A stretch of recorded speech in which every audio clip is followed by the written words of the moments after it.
Hey there, and welcome back to today's episode. Let's talk about something that's been buzzing in the health and fitness world: protein. Specifically, how to eat more protein, and it's just become such a trend, and the food industry is cashing in on it with some flashy marketing in a lot of cases.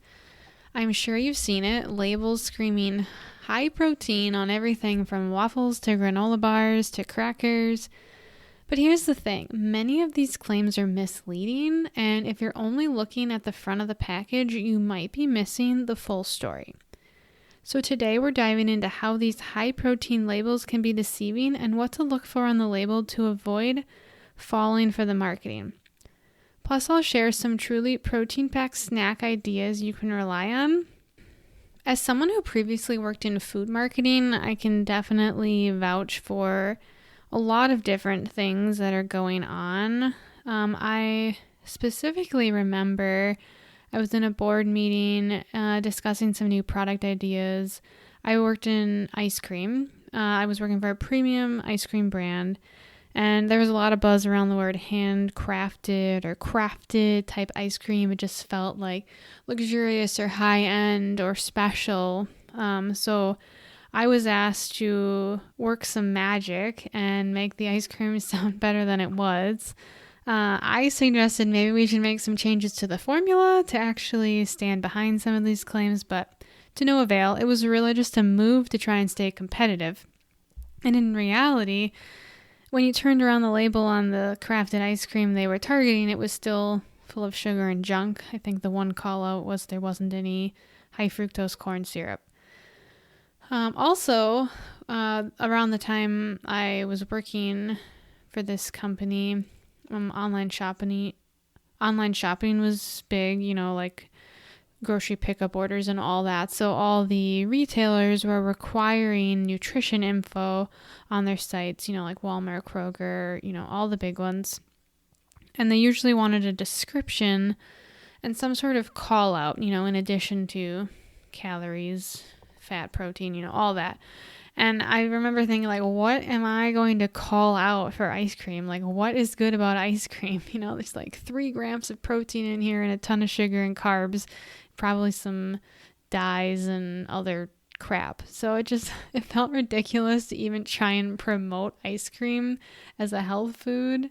Unless it was lower sugar, there really wasn't much to say. So those are things that I've sort of experienced being in the food marketing side, and now looking at the packaging and things that I just know not to fall for, and truly remembering to turn around the packaging. So I am ready to dive into today's episode, and I hope you are too. So let's get started.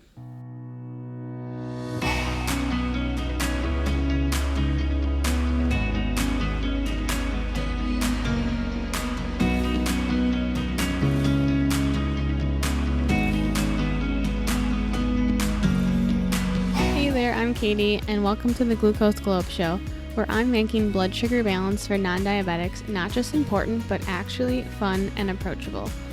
I'm a girl mama, problem solver, wellness advocate, and someone who turned a deep dive into metabolic health into real-life results, like healing my insulin resistance and unlocking my fertility journey.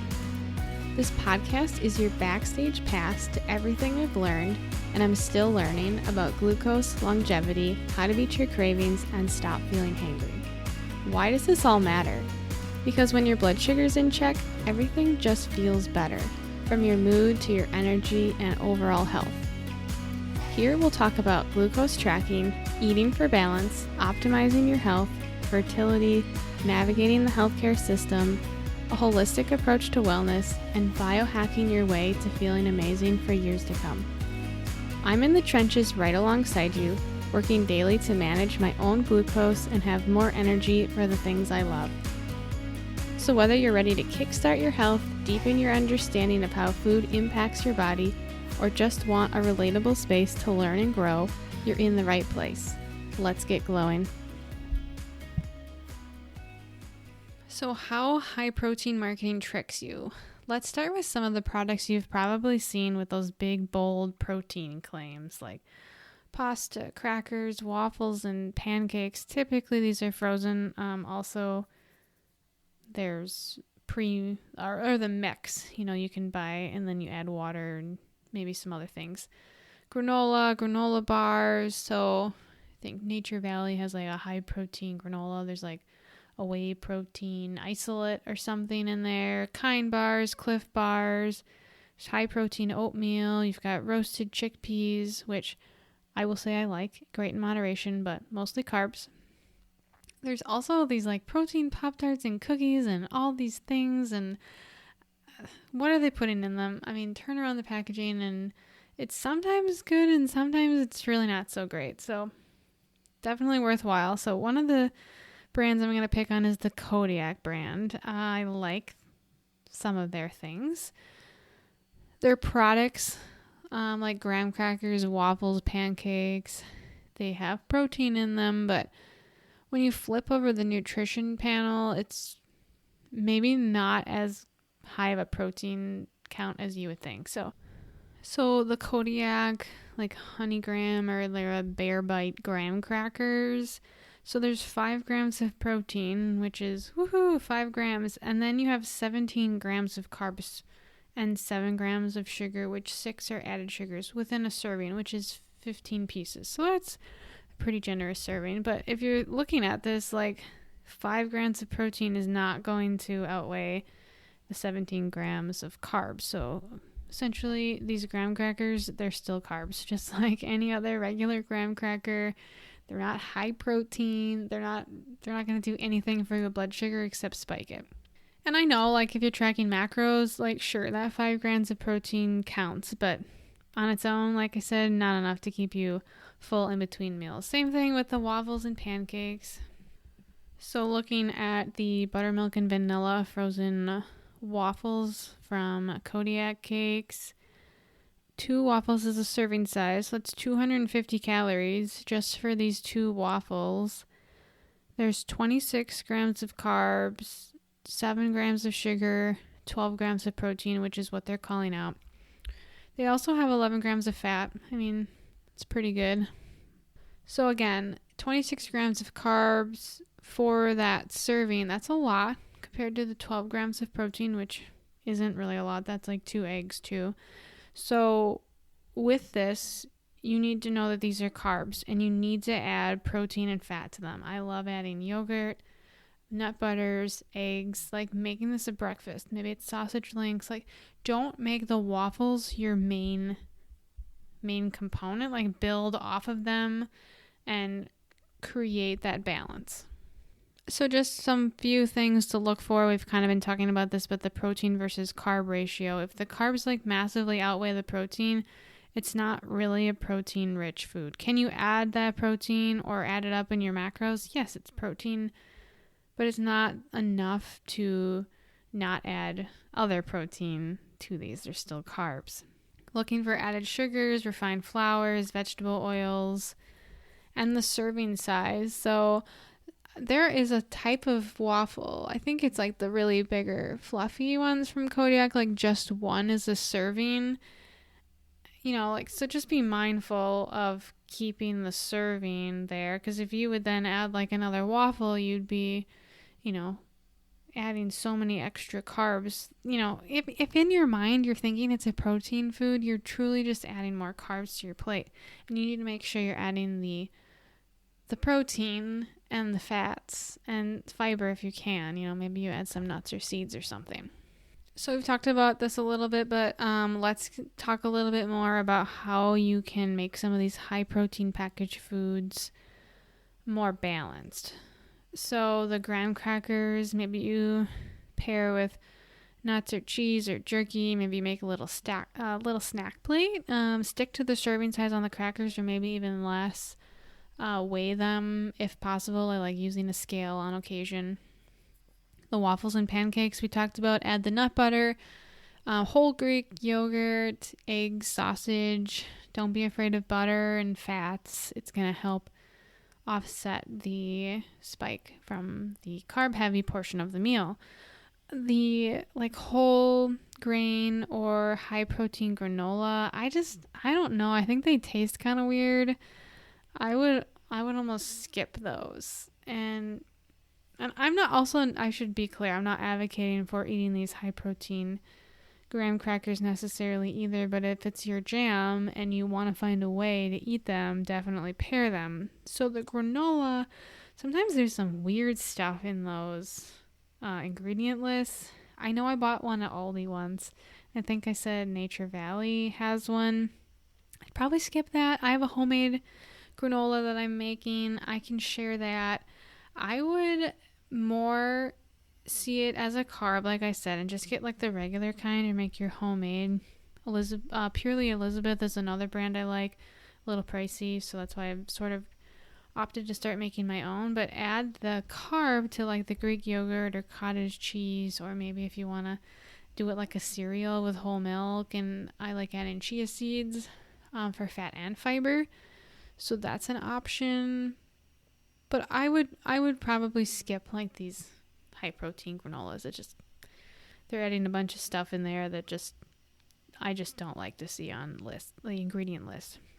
Roasted chickpeas. So this is something I really like. Maybe you don't eat these or you haven't heard of them. My husband, actually, that I'm like rubbing off on him on some of this stuff when he comes to me the other day with the list of homemade roasted chickpeas in the air fryer. I will share it. I'll have to get it from him and share it with you guys. But he was like, hey, check this out. What do you think? And I'm like, yeah, this is great. Because there's no unnecessary oils and stuff in there. So we're probably going to try and make some of those. So I will share the link to that when I get it from him. But I was a little bit shocked. He never believed me that there is some protein in chickpeas. He listens to some of this, but I think he just kind of lets me do my thing, and I make our meals or plan them, and he's like, just trust me that I'm like doing a good job. But so chickpeas could be great with a handful of nuts or jerky. Again, like maybe adding it as part of a snack plate, but thinking of it as your carbs and not necessarily your protein.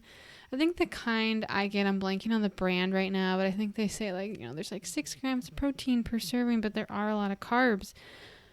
So just keeping that in mind, that even though it's promoting the protein content on the front of the packaging, it's still a carb.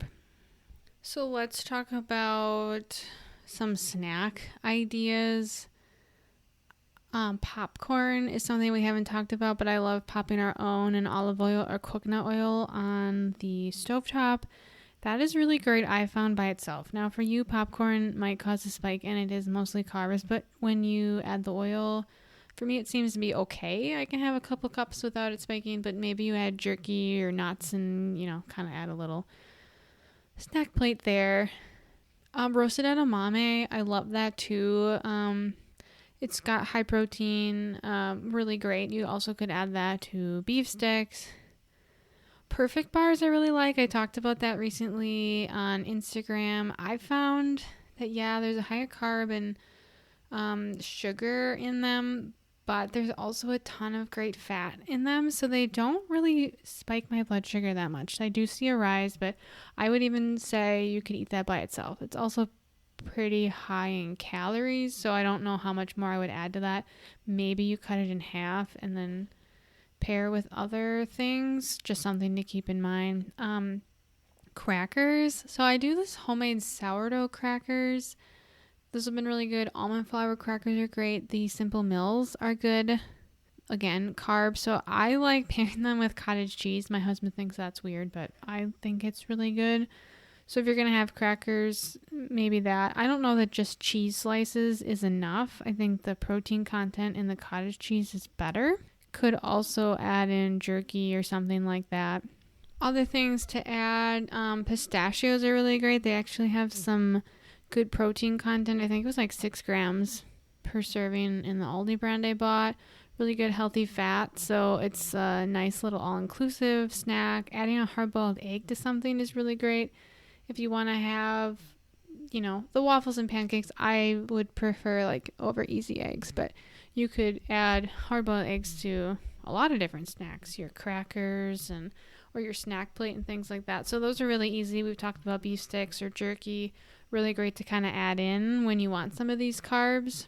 So pairing them, super important for balancing out the glucose, especially when these are higher in carbs. There's some protein, but the carbs are going to outweigh the protein when it comes to your glucose. Closing out today, food marketing is really tricky. And if someone's being marketed to with a high protein packaged foods, it's pretty likely that it's not as protein packed as you think. So with a little label reading and some of these smart pairings we've talked about, you can turn these options into balanced blood sugar friendly meals and snacks. But don't assume that just because it's calling out high protein on the packaging means you can eat unlimited amounts. It's not going to affect your glucose. Pay attention to your body. Maybe you've done this. Maybe you eat the protein waffles because you think they're full of protein. And then do you feel hungry a little while later, or do you feel pretty satiated, full, content? Just pay attention to your body cues and you'll start to kind of understand what I mean. So I hope today's episode helps you navigate the grocery store with a little bit more confidence. If you have any questions, feel free to message me on Instagram at GlucoseGlowUp, and I would love to hear from you. So until then, keep on reading your labels, have a great week, and keep on glowing.